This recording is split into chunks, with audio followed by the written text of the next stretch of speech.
Eu queria agradecer a notável exposição do professor Gustavo e, em seguida, dar a palavra à doutora Daniela.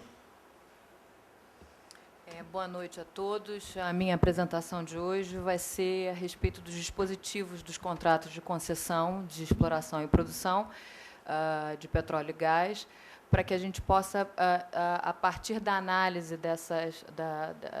desses dispositivos, fazer um cotejo com o que deverá ser o contrato de partilha de produção e chegar aí no que deverá ser o conteúdo similar e as diferenças entre os dois contratos.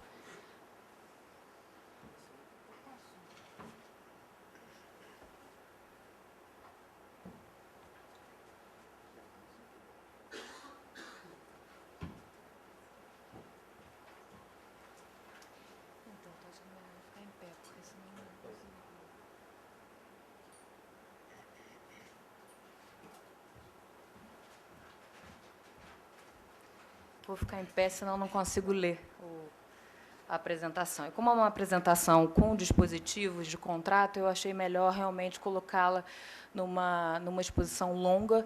Eu prometo não fazer uma apresentação muito longa, mas a apresentação é bastante completa. Então, vocês vão ter aí realmente a análise de todos os dispositivos do contrato de concessão e aqueles que já foram apresentados como dispositivos do contrato de partilha de produção. O cenário antes da notícia do pré-sal é um cenário, quer dizer, eu estou falando sempre a partir da edição da Lei do Petróleo, né, de 1997. Então, a partir dessa lei, nós tivemos 10 rodadas de licitação.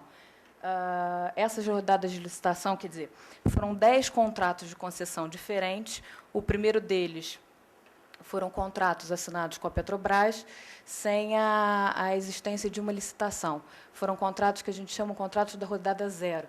E, a partir de então, a partir da primeira rodada de licitação, foram firmados contratos a partir de um procedimento de licitação. O resultado, eu coloco na apresentação, é um resultado que aparece no site da ANP, que foram concedidos 765 blocos, quer dizer, aí a gente está falando da quantidade de concessões, e a arrecadação, eu peguei a arrecadação de bônus de assinatura. Como vocês sabem, existem várias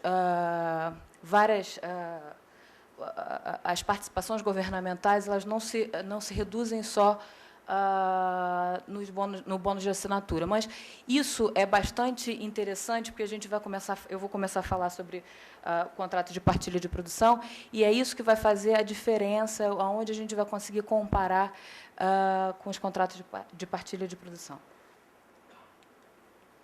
O pré-sal, quer dizer, então, até a descoberta, pelo menos até que fosse anunciada a descoberta do pré-sal,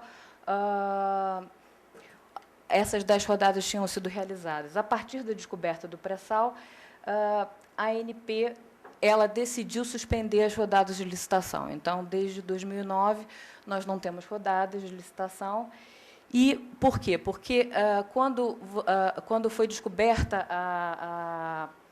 quando teve a notícia desse campo de petróleo, você tinha um volume que era muito alto, com um risco muito baixo. Então, diante dessa nova perspectiva, porque a exploração de petróleo e gás, ela pressupõe um risco, e realmente, em alguns casos, você tem um risco muito maior do que outros, mas, de qualquer maneira, neste caso do pré-sal, o risco era um risco muito reduzido. Então, por conta dessa redução de risco e por conta desse volume alto que deve ser produzido, o governo, isso é uma decisão política, decidiu, então, suspender as rodadas de licitação e aguardar para fazer para que fossem firmados novos contratos, né? E daí a gente pôde ver nos últimos anos uma discussão do governo a respeito de qual seria a melhor contratação, qual seria a melhor forma de arrecadação, e que essa discussão, inclusive, até hoje, ela nós não temos todo o cenário completo. o Gustavo depois vai falar a respeito dos royalties, mas o fato é que grande parte das decisões já foram tomadas, entre elas o tipo de contratação, que é a contratação de partilha de produção, mas existe ainda uma parte que ainda não foi decidida a respeito dos contratos de partilha de produção. Então, o cenário, após a notícia do pré-sal, é um cenário de retirada de 32 blocos, né, da 10ª rodada.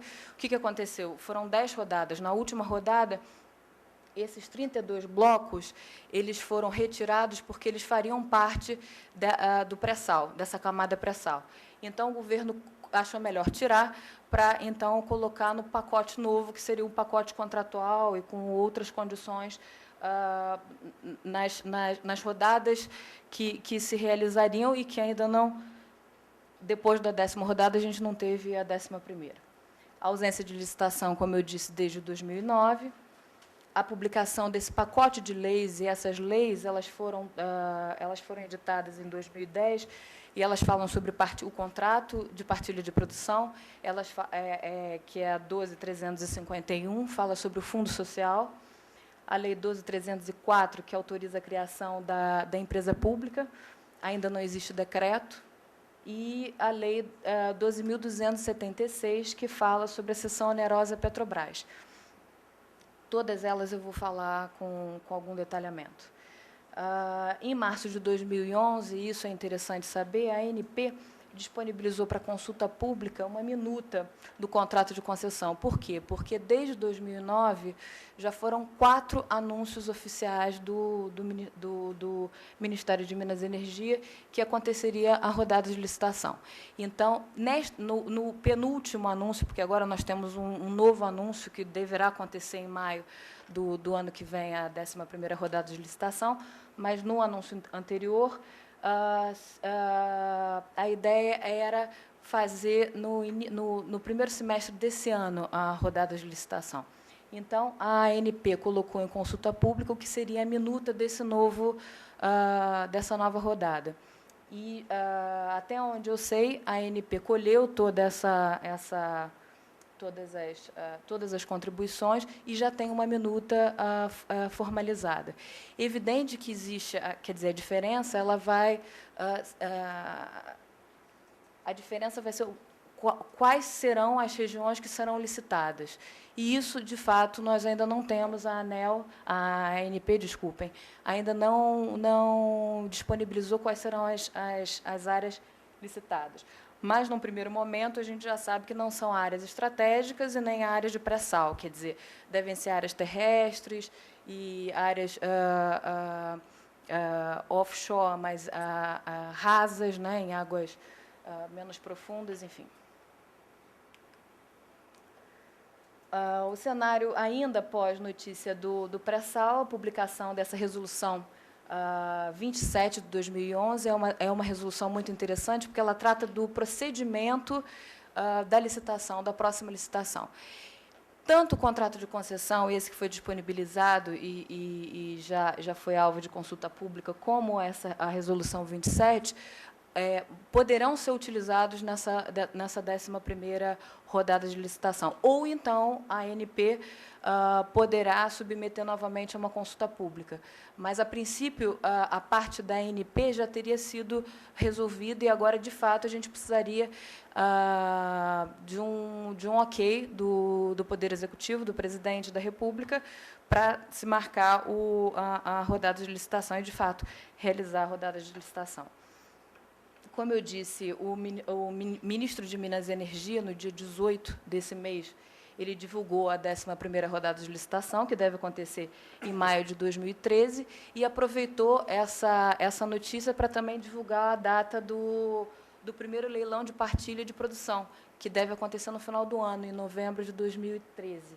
Neste caso, quer dizer, o contrato de concessão, nós já temos a minuta de contrato disponibilizada, que já foi alvo de consulta. No caso de partilha de produção, não. Então, a partir de agora, quando eu for analisar as cláusulas e os dispositivos contratuais, essa análise está em cima do contrato de concessão e daquilo que a gente imagina que possa ser o contrato de partilha de produção.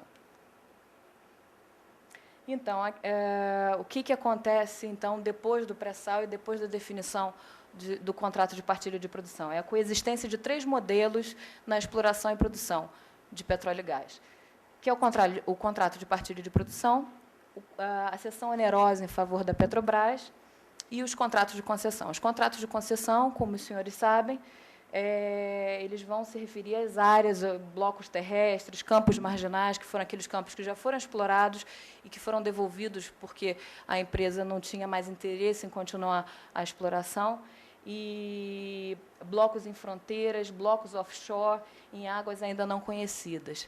Enfim, tudo aquilo que não é considerado pelo governo, e isso é uma decisão política, de ser considerado como áreas estratégicas. Inclusive, antes de nós conhecermos a lei que deu origem ao contrato de partilha de produção, se esperava que o contrato de partilha de produção realmente se restringisse à questão às áreas de pré-sal, mas, de fato, foi além, né? Então, tudo aquilo que o governo considerar como área estratégica será considerado para efeitos de contrato de partilha de produção, que, de fato, isso pode, com os anos e com com a maturidade da coexistência desses 2 tipos de contrato, a gente vai saber se, de fato, os contratos de concessão vão continuar sendo utilizados ou se os contratos de partilha de produção gradualmente vão substituir substituir não, mas eles vão tomar lugar dos contratos de concessão. E a cessão onerosa em favor da Petrobras foi aquele contrato que já foi firmado com a Petrobras, também em relação a áreas, em área de pré-sal, no limite de 5 bilhões de barris de petróleo equivalente. Então, isso já é um contrato firmado, isso já foi dado onerosamente à Petrobras. Quer dizer, todo o resto vai ser firmado via contrato de partilha de produção ou, fora dessas áreas, contrato de concessão. Bom, a concessão, isso é um conceito bastante genérico, a forma pela qual a administração cede ao particular o uso do bem público para que explore por sua conta e risco, pelos prazos e nas condições regulamentares e contratuais, lembrando que a gente está falando aqui não de um serviço público, como o Gustavo falou na palestra anterior, a gente está falando aqui de uma atividade econômica que é concedida, né? Então, é um contrato, inclusive, se a gente for comparar com um contrato de energia elétrica, é um contrato bem diferente e implica também, por exemplo, tem algumas implicações como arbitragem, algumas questões que não são muito claras, unitização, enfim, que são muito típicas desse tipo de contrato, que é um contrato diferente, enfim. Concessão, o objeto do contrato. Eu estou falando sobre o objeto do contrato de concessão para a gente, imediatamente depois, fazer o cotejo com partilha de produção. O objeto é a execução pelo concessionário das operações e atividades previstas no contrato. De produção, a gente está falando de produção de petróleo e gás nas condições comerciais, em condições comerciais. O custo e o risco é do concessionário, e isso a gente também é o mesmo caso de partilha de produção, e a propriedade dos depósitos é da União, nesse nosso caso. Quer dizer, tudo aquilo que é retirado, o petróleo que é retirado, o gás que é retirado, é da concessionária. O concessionário é o proprietário do petróleo e do gás natural que vem a efetivamente produzir. Isso é uma diferença para o contrato de partilha de produção.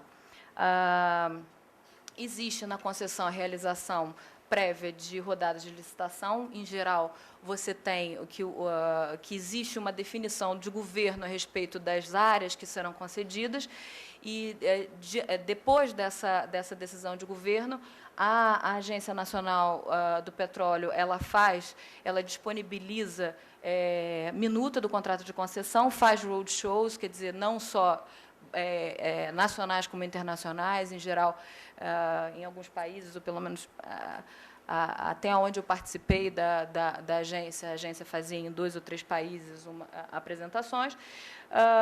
Na sequência, a ANP, quer dizer, ela recolhe o resultado dessas consultas vai aperfeiçoar o contrato de concessão e vai realizar licitações. Quando na licitação, você vai ter então, o vencedor daquele bloco, que pode ser uma empresa ou um consórcio de empresas, sempre com um operador. E, dependendo do tipo de exploração, do tipo de bloco que você vai explorar, você tem características diferentes desse concessionário. Então, alguns têm o perfil de empresa classe A, que são aquelas grandes empresas, médias empresas e pequenas empresas. Campos Marginais, por exemplo, são empresas de menor porte, sempre considerando que na indústria do petróleo não existe pequena empresa, mas dentro do que pode ser, existe essa graduação, e que a agência considera isso para efeitos de cadastramento, de proposta.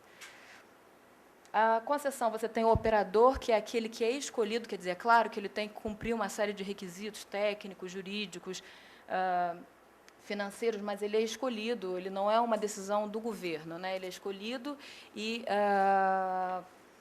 ele vai deter a participação no mínimo de 30% da área do campo, exceto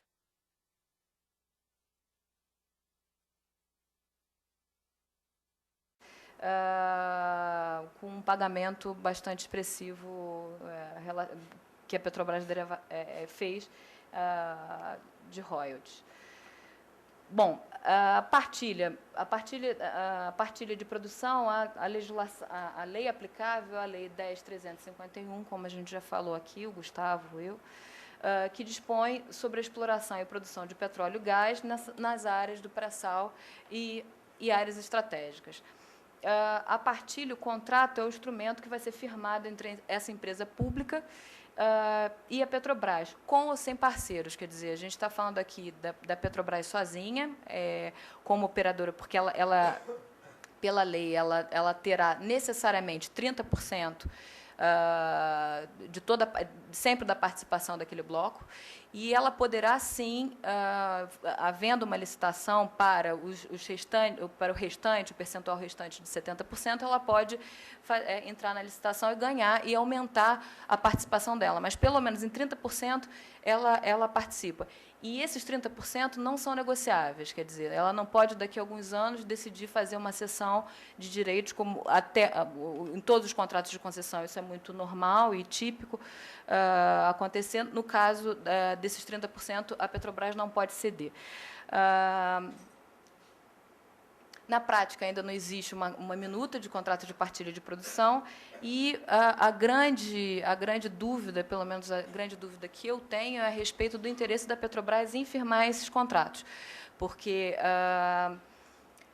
os bônus, o pagamento de bônus de assinatura para cada bloco é muito alto, porque, como o risco é muito baixo, o risco da exploração, e como o volume é muito alto, os bônus provavelmente serão na ordem de alguns bilhões de reais. Então, a gente, necessariamente, como ela tem a participação de 30%, necessariamente 30% desse valor é ela que arcaria, isso sem considerar outros blocos que, eventualmente, ela queira aumentar a participação. Então, por conta disso, eu não sei se... quer dizer, eu posso imaginar que a gente ainda não tenha tido licitação de contratos de partilha de produção por conta desse arranjo, por conta ainda talvez da ausência de interesse imediato de se firmar esses contratos. Mas, ao que tudo indica, no final do ano que vem, a gente pode ter uma surpresa. Bom, as diferenças, essa é a primeira diferença. Eu cito algumas diferenças, né? Isso também é a partir de um estudo do que é o Instituto de Partilha, porque, novamente, nós não temos o contrato para apontar exatamente, né, o que vai ter de diferença entre um e outro, e o que eu imagino que seja mantido, porque não haveria necessidade, ou, pelo menos a princípio, eu não vejo necessidade de ajuste. Então, na concessão, como o Gustavo já apontou, na concessão, a propriedade do petróleo e do gás natural é do concessionário, quer dizer, uma vez que você explore, que você tire o petróleo e o gás, a propriedade é do concessionário, o concessionário faz do petróleo e do gás é o que ele quiser, né? Claro que existe uma regra de abastecimento nacional e segurança nacional, mas, de qualquer maneira, essa é a regra. E a partilha, na partilha, a propriedade é do Estado, quer dizer, na partilha, você vai ter uma pessoa que vai se associar ao Estado. Ela vai se associar para desempenhar um papel, para executar um serviço, basicamente, né? Se a gente tivesse se eu pudesse resumir o que o contratado em partilha de produção fará, ele vai fazer isso, ele vai se associar para retirar um óleo que depois ele vai, depois de pagar o trabalho dele, ele vai começar a dividir esse óleo com o Estado, que é o proprietário desse óleo. Então, isso é uma diferença. Outra diferença é na concessão, o vencedor da licitação firma o contrato. Eu estou falando aqui nos casos de não ter licitação. A Petrobras ela firmará os contratos como operadora dos blocos, sem licitação, e não haverá obrigatoriedade de realização de licitações. Na concessão, o concessionário é remunerado de acordo com a sua produção, sem intervenção do Estado. Na partilha, a Petrobras, eventualmente terceiro contratado, terá o direito de recuperar seus investimentos na exploração e desenvolvimento a partir da produção da área oferecida pelo Estado, que é o que a gente chama de custo do petróleo, quer dizer, é aquilo que você precisa para recuperar aquilo que você gastou, o seu custo. Assim que você chega nesse ponto, a partir de então, você vai dividir aquele que a gente chama de lucro do petróleo com o Estado. E aí vai depender qual é o percentual que vai ficar para o Estado e o percentual que vai ficar para a empresa, para esse terceiro, depende do contrato de concessão. Isso não foi estabelecido em lei, então não se sabe e muito provavelmente vai ser caso a caso. Outra diferença, na concessão, a União participa não participa direta ou indiretamente dos investimentos na exploração e produção. Na partilha, a União, por intermédio de fundo específico criado por lei, poderá participar dos investimentos na atividade de exploração, avaliação e tal, caso em que assumirá os riscos correspondentes à sua participação. Na concessão, o concessionário é obrigado a pagar participação especial no caso de grandes descobertas. Na partilha, não há participação especial. Essa participação especial, como eu imagino que quase todos saibam, é uma participação que se paga quando você tem uma grande descoberta, né? Então, no caso da partilha, e considerando o objeto da partilha, que é uma área estratégica, ou o pré-sal, que você já sabe que é uma grande descoberta, optou-se por não onerar ainda mais com participação especial. Então, você mantém os royalties e o bônus de assinatura. Algumas características em comum. Veja bem, os 10 contratos de concessão são diferentes entre si. Então, é impossível, por exemplo, uma cláusula de conteúdo local. Existem várias cláusulas de conteúdo local, pelo menos 3 linhas de cláusula de conteúdo local. Então, quando eu falo que são cláusulas em comum, é porque a lei que estabeleceu o contrato de partilha de produção definiu que essas também serão cláusulas que deverão constar no contrato de concessão, mas no contrato de partilha. Mas não necessariamente elas terão o mesmo teor. Bom, por conta e risco, isso nós sabemos, isso é inerente à atividade. A contratação de pessoas e bens será de responsabilidade da empresa contratada, reversão dos bens no final da concessão ou da partilha, conteúdo local, apresentação das garantias, pagamento de bônus de assinatura e royalties, e as mesmas fases e etapas contratuais, ou seja, um contrato de concessão ele é dividido em 2 fases, exploração e produção. Dentro da produção, você também tem desenvolvimento, né? Avaliação e desenvolvimento. Essas mesmas fases devem constar do contrato de partilha de produção, e eu entro justamente nessas fases. Eu coloquei em negrito as 2 fases, porque a descoberta e a avaliação são etapas da fase de produção.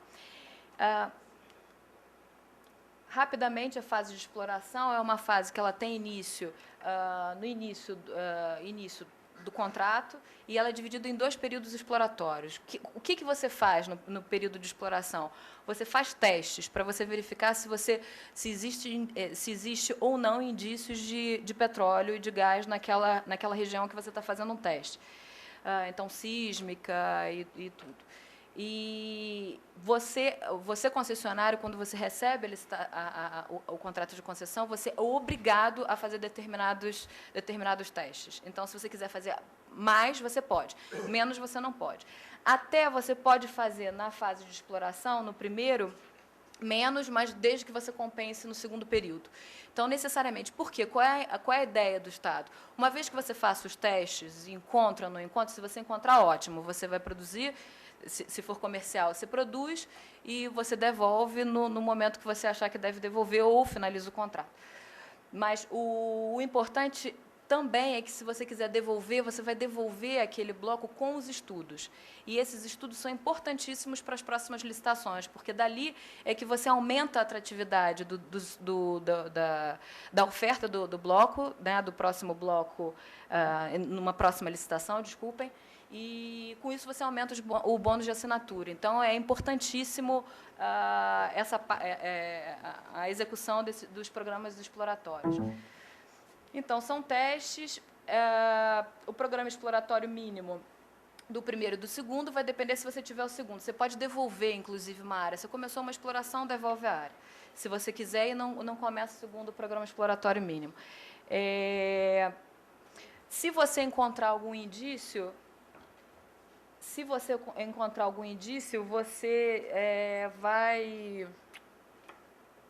vai para o desenvolvimento, para a fase de desenvolvimento. Nessa fase de desenvolvimento, você vai fazer uma avaliação de descoberta e vai falar se você vai ou não entrar na fase de produção. Às vezes você encontra, mas não quer produzir. Então, você vai entregar, vai devolver o contrato, vai devolver o seu contrato. Se você quiser produzir, você precisa avisar a ANP dá o aval e você começa a produção. Então, você tem a conclusão do período de exploração. Necessariamente, você tem que cumprir o programa exploratório mínimo. E você entra, então, na fase de produção. A fase de produção tem 27 anos, prorrogáveis. Inclusive, a questão da prorrogação do contrato, dos contratos agora de energia elétrica, tiveram, né, todo mundo fala sobre os impactos da prorrogação. Aqui também teremos, no fim dos 27 anos, a possibilidade de prorrogação a pedido do concessionário com o ok da ANP.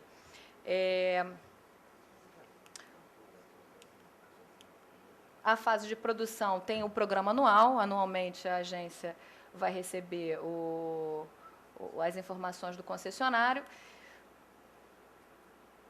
Concluída a fase de produção, há a devolução da área mediante plano de desativação. E aqui tem algumas informações que eu acho bastante importantes. Uma delas é a respeito da unitização, que é quando você encontra um grande reservatório e mais de um campo de produção. Então, com isso, você precisa fazer a unitização, que é um acordo que você faz entre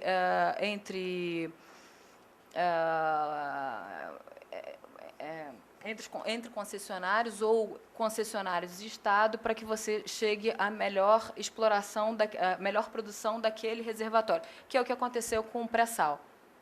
Você encontra uma grande reserva, e essa reserva, se ela tivesse sido dada em alguma medida, até numa certa... um certo pedaço daquilo já tinha sido dado com forma de contrato de concessão, mas se aquilo tudo já tivesse, ou parte daquilo já tivesse sido dado em contrato de concessão, você teria que fazer uma unitização, um acordo, para se ver como é que você conseguiria extrair esse petróleo da melhor maneira.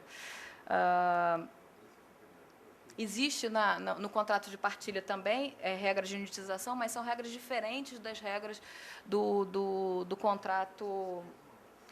contrato de concessão. Então, é interessante a gente ver que, se vocês forem olhar o que fala a lei de partilha de produção, existe uma diferenciação entre os dispositivos. E com a lei também. Meio ambiente, eu queria aqui apontar para vocês a questão do vazamento de óleo do Campo de Frade, que é uma coisa recente e que agora houve houve uma decisão interessante a respeito de uma ação civil pública, que foi ajuizada contra a Chevron e contra a Transocean, que discute a competência da ANP. O número está aí, é interessante, depois, se vocês quiserem, a gente pode conversar um pouquinho mais sobre isso. Conteúdo local, que é bastante interessante e muito polêmico, que, evidentemente, isso vai se manter no contrato de partilha de produção. O objetivo é um incremento da participação da indústria brasileira em bens e serviços, e eu coloco aqui a fase da exploração, de desenvolvimento, que é a fase onde você tem o conteúdo local. Isso é interessante não só para aqueles que vão assinar o contrato de concessão, mas para aqueles que vão firmar contratos com os concessionários ou com aqueles que têm contratos de partilha de produção. Multas que não são multas altas para a indústria de petróleo, então, às vezes, você descumprir o conteúdo local é melhor do que você cumprir e perder, eventualmente, num bid, né, numa licitação. A cessão de blocos, que eu já falei. E, por último, participações governamentais, que, como eu falei no início, ela não... significa, as participações governamentais, elas vão significar esse bônus de assinatura, que é o que você vai dar na licitação, aquele lance que você vai dar para ganhar o bloco, os royalties, que é mais do que presente a discussão, que o Gustavo vai comentar agora, que muito provavelmente a discussão do projeto de lei vai acontecer, deve acontecer entre amanhã e depois de amanhã, então é na ordem do dia essa discussão. E mesmo entender, e aí eu já antecipo a minha pergunta para o Gustavo, se de fato há necessidade de se aguardar essa definição sobre os royalties para que você tenha para que tenha as rodadas de licitação, se isso de fato impede não saber para onde você vai a destinação dos royalties, se de fato impede as próximas rodadas, participações especiais e pagamento de ocupação e retenção de áreas. Isso no caso de contrato de concessão. No caso de partilha de produção, vão ser devidos somente os bônus e os royalties. E na seção onerosa, foram pagos apenas os royalties. Quer dizer, aqui a gente não está falando de bônus, justamente para desonerar a Petrobras na seção onerosa. Era o que eu tinha para falar hoje. Eu agradeço. Obrigada.